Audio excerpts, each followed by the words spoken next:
Excuse me? Hi, I'm talking to you. Yes, you.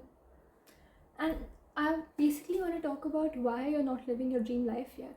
Why are you still stuck onto that one person or situation and you wish to have your glow up this year, but you've still not had your glow up, and you're basically just waiting for that one day to come where all your dreams and aspirations will come true and you will actually be doing what you want to do. But my friend, that day is not just gonna come to you. You do realize that you have to work towards it and you have to make that day happen for yourself. And right now, the way you're living, if you continue to live this way, do you think you are going to have that one day where you think that you have made it, where you feel like your parents are proud of you, the people you love are proud of you, and you think that you could do something in life, you could do something of value? I don't think that day is just gonna come to you unless you watch this video and you realize what it is that you have to do and you actually start doing it. Hi, my name is Yashila and welcome to my YouTube channel. Today I wanna talk about the fact that you're not living your dream life yet and you're actually supposed to be living it in this moment. As of today, you should be having your dream life. And if you don't have today, it is my responsibility and yours to make it happen as soon as possible for you, so that by the end of this year, hopefully, you have at least started to accomplish the things that you would like to have. And the first problem that I've seen in people, things that I used to not be able to do, and the problems that I've seen with my friends that I had at the time, all of these people have one thing in common, which is that their circle sucks. I think we've all heard that we are the combination of the top 5 people that we spend the most time with, and yet we don't have any standards when it comes to friendships, when it comes to having people in our lives. It's true that we can't choose our family, the family that we're born into, but we do get to choose our friends. And it has become a fashion, a norm to have high standards when it comes to dating these days. But when we talk about friendships, it's very low effort, it's not where it should be. And I feel like if you have to grow in life, your social circle has to be people who have accomplished more than you, who have big dreams, who have goals and aspirations that align to yours.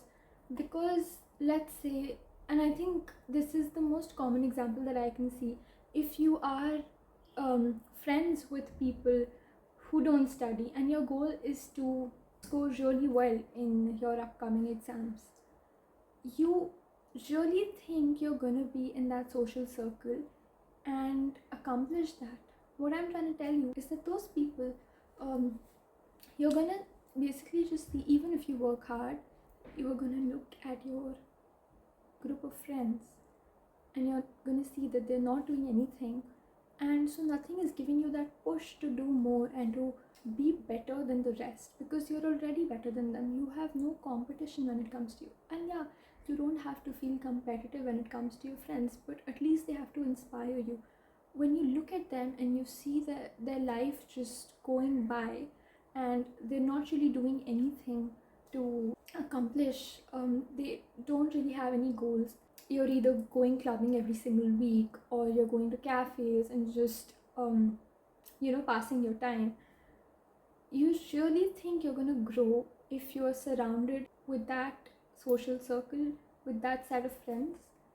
You really have to drop your friends, and if you cannot do that, you have to also make friends with the people who are doing more than you. You have to reach out to people. If you want to do something, your friend group has to reflect that. Your friend group should reflect the goals that you've set for your life, and they should ideally be doing more than you are doing, so that there is that push, there is that inspiration coming from other people. If you feel like you're in a group of people where you don't belong, you're in a group where that is not right for you, you are the job you have is not right for you, you really need to talk to God or the universe, whatever you believe in, and you need to ask for signs. I'm going to tell you something that happened to me.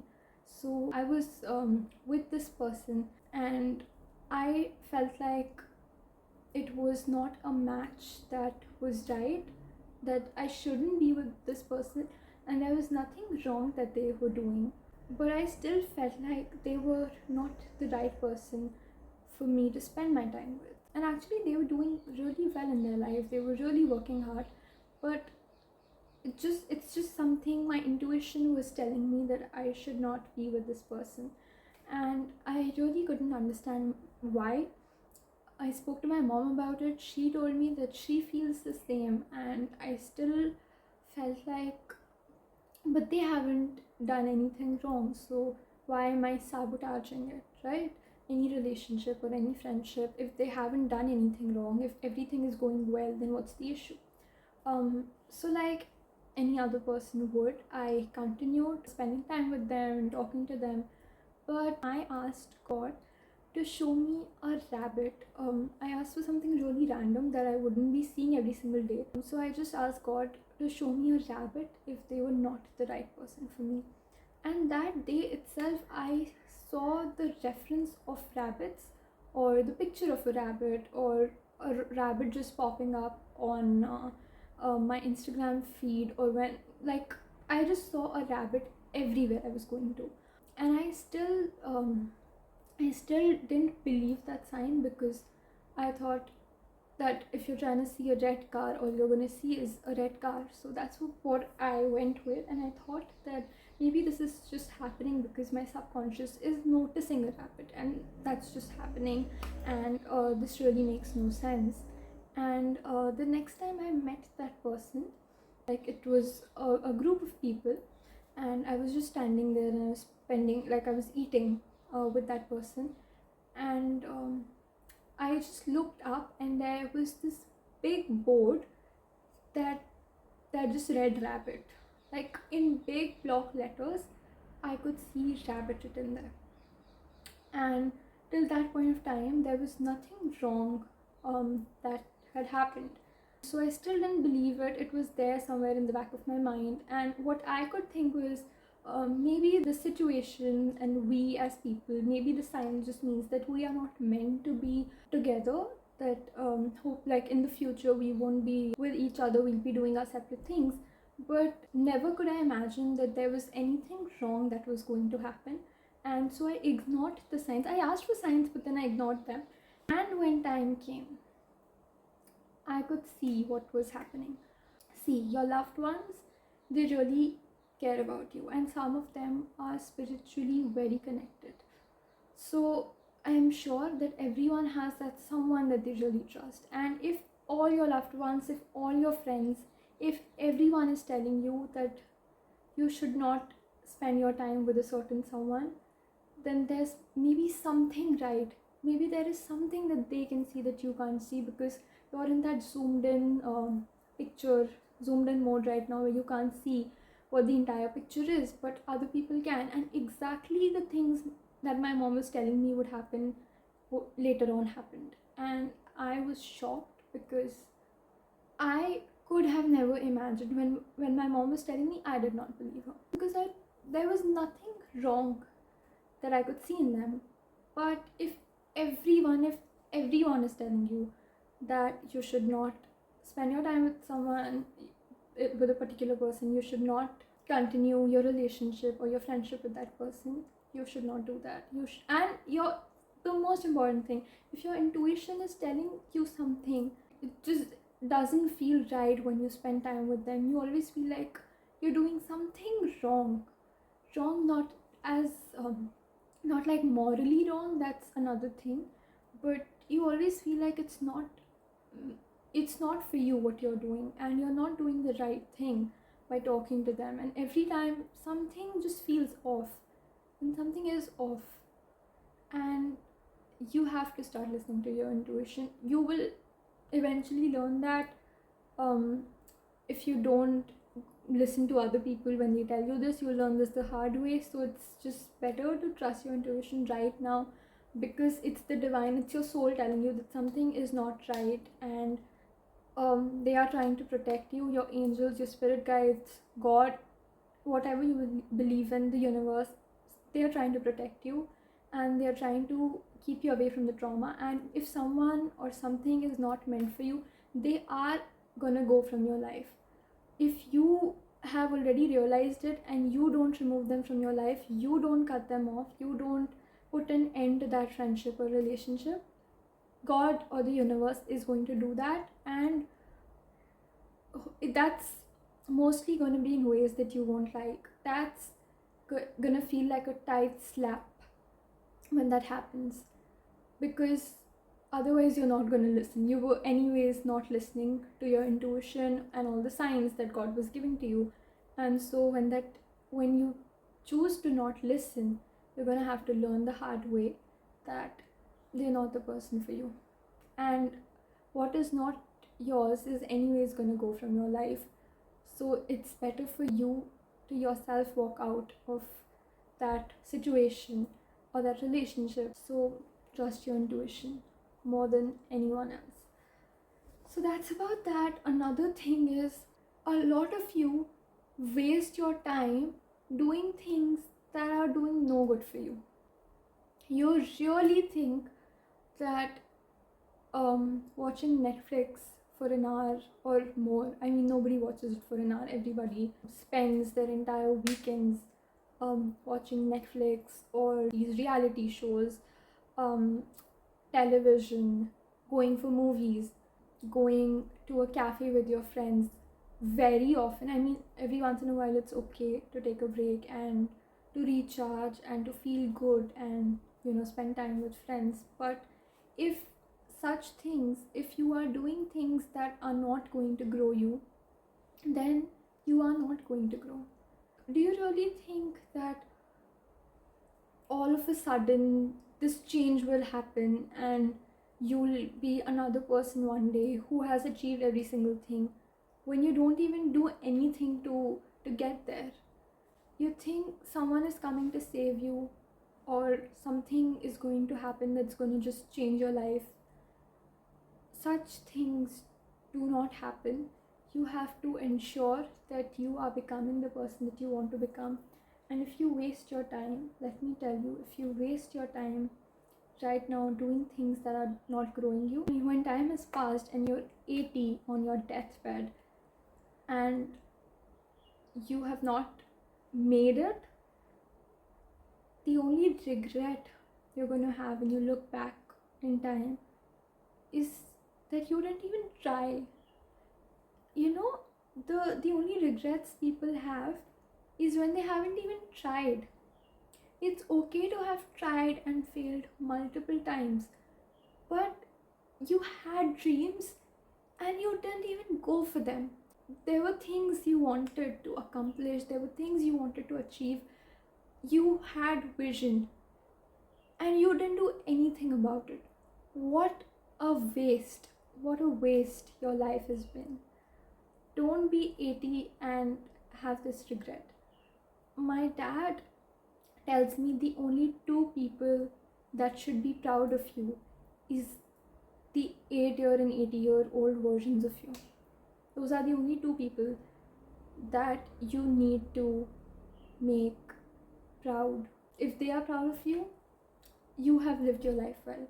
If they are proud of you, your inner child and your older version, you have done something right.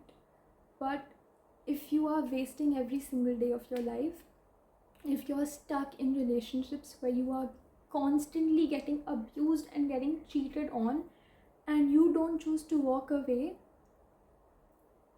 I'm sorry, you are doing a massive disservice to yourself. And I don't even feel like that person who's abusing you and cheating on you again and again is doing something wrong at this point. Because if you don't give yourself respect, if you don't stand up for yourself, if you keep letting yourself get disrespected, why are they even wrong to disrespect you? Because you disrespect yourself, you are not even there for yourself. So nobody else any which ways owes it to you to be there for you, especially when you're not there for yourself. You have to date yourself first before you keep getting into relationships. Some of you have to be single for a while. So many of you, since the first time you started dating, have not been single for more than a month. You have constantly dated people one after the other, and you can't bear the thought of being alone in your own company. You're not okay with that. You constantly have to be with friends and partners and other people, but you can't be in your own company. That's shameful. That's shameful, honestly, that you can't be alone. And you don't have any hobbies of your own. You don't read, you don't go out, you don't sit at home and journal and get to know yourself. There is nothing that you do for yourself.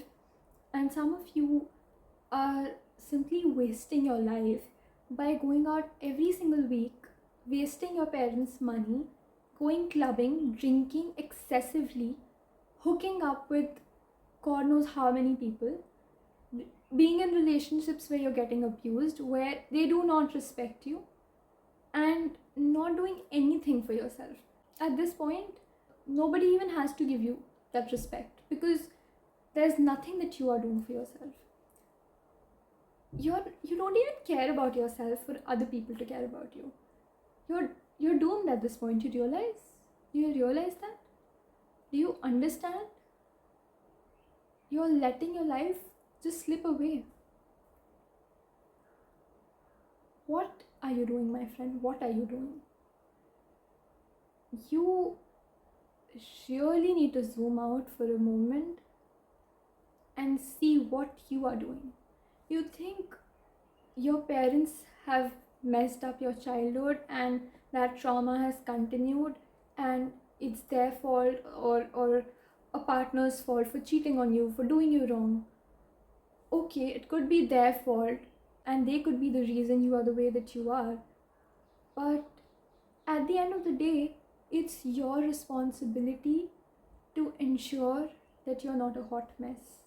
You need to break the cycle and get out of this situation and not yourself become the person that your 8-year-old self would have never wanted you to become. You are basically becoming the person that abused you.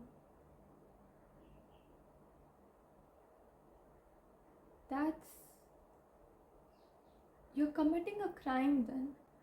What they did to your younger self, what they did to you, now you are doing to yourself. Why are they wrong now? Why are they wrong then? You don't have compassion for yourself. What they did is not even a fraction of what you are doing to yourself. Anything wrong that they did and they left. Or maybe they are still there and they are causing you pain, but you are not preparing yourself to get out of that situation. That's already bad enough. That's already worse than what they did to you, because you are not taking charge of your life and ensuring that this does not happen to you again, or you don't continue the cycle tomorrow when you have children, or when you are in a new relationship with someone else and they don't have to experience the trauma that you went through. It's not their fault. You have to heal yourself from your past relationships. Think about it. The person that you are going to marry, your soulmate, do they deserve an unhealed version of you? Tell me, honestly, do they deserve to have a partner that's not even over their ex, that is literally giving them the same pain that your ex gave you? Literally, their soulmate is doing that to them. They are going to be the love of your life. If not for yourself, you have to sort your shit out for them, so that when they come tomorrow, they get the partner that they deserve. Your children get the parent that you never had, that you always needed and wanted. Another thing is, every single successful person that you can think of, in terms of money, in terms of fame, in terms of doing something good socially, whoever you can think of, the one thing every one of them have in common is that they read. And I'm talking self-development, I'm talking religion, I'm talking spirituality, I'm talking anything that grows you. You need to start reading. Maybe reading is not your thing. Start with self-development, self-improvement podcasts, self-improvement videos. I could tell you some people that I watch, some content creators, some YouTubers that have really added value to my life. The Wizard Liz, Tamkor, Ranveer Allahabadia, Beer Biceps, his podcasts. There is this podcast on Spotify and Apple Music. It's called Busy Yet Pretty.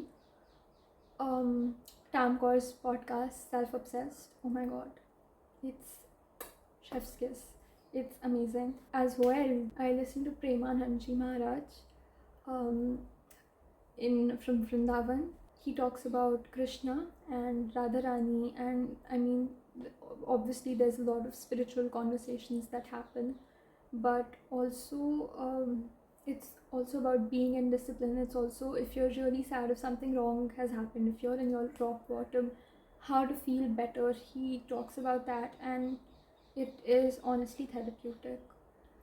Also, Srila Prabhupada's lectures, the founder of ISKCON, his lectures are amazing when it comes to spirituality. I mean, if you believe in God, then it's something that can really help in the lowest of your lows and the highest of your highs, in all moments of your life.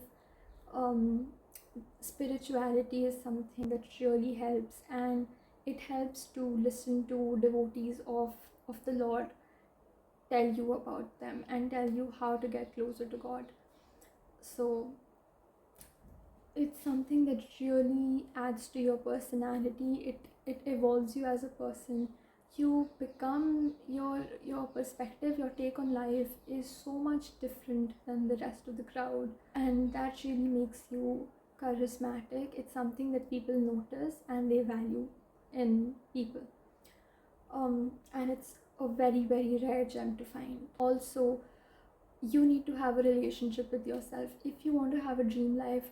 I'm not even telling you right now to start working hard and like giving you all these things to do, but the basic thing that you have to start doing is to have a relationship with yourself. You have to journal every single day. You know, so many times when you journal, after you journal, you realize that I didn't even know that this was going on in my mind. I didn't even know this is how I felt. And after you've written it down, things are so much clearer, you know. A lot of things make more sense. Sometimes you yourself have the solutions that you're looking for, and that really comes to you when you journal, when you write it down. Spend some time doing self-care, whether it's doing your skincare or dressing up, feeling good about yourself, whatever it is for you, you know that best. But it's essential, and also a task that you have to do from, like, after you watch this video. If it's nighttime and you're doing this for the next day, or maybe you're watching this in the morning or the middle of the day, so you have to plan it for the rest of the day, you need to make a to-do list for what you're going to do this whole day. Make it easy, make it doable, whatever tasks you have, and you have to add in at least one task of one thing of self-care, one way in which you can practice self-care, and you can give yourself some more love, whether it's going for a walk, whether it's doing your skincare, whatever it is, scheduling a half an hour of yoga, whatever you want to do, you can do that. And I'm gonna be back soon. Take care of yourself.